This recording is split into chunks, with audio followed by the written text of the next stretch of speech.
Dwayne here, PhoenixTypewriter.com.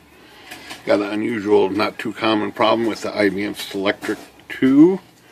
Or maybe a Selectric 3. Oh, this is a Selectric 3. You can tell by the knob is a different style than the 2. But this goes in the machine this way, right? So we got the left side, and the left side is slipping here. If you look closely down here on this Platen, and I turn the knob here.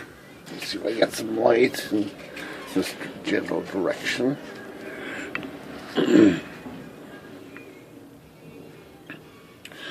So if I turn the knob, you'll see this black bracket spinning and the Platen holding still. There it goes right there. So I'm turning and it's slipping. So there it goes. See, what it is this little collar. If I twist it, it will come out of there and pull it. There it comes.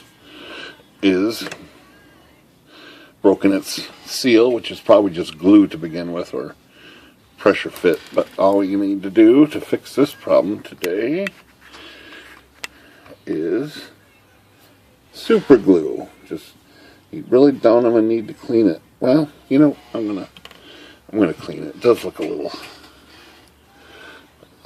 dirty, maybe. Make sure that glue sticks really good. I think I'll force this through and pull it back out. Yeah, it's going to be alright. I'm just going to put some glue on it.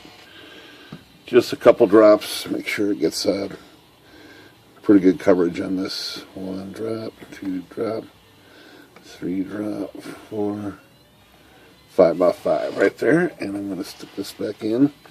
Give it a little twist as I do. Get it in there all the way because it's stuck already. It's stuck. That's all that needs. Worst case scenario is, I don't know, replace the Platen, I guess, but I've never had those pop back out once I do that. Alright, that's our quick Selectric video of the day. Phoenix Typewriter, and this is the variable here, so you push this in and you get the variable action. You don't need this thing popping out on you. Right. Alright, Phoenix Typewriter. Good day.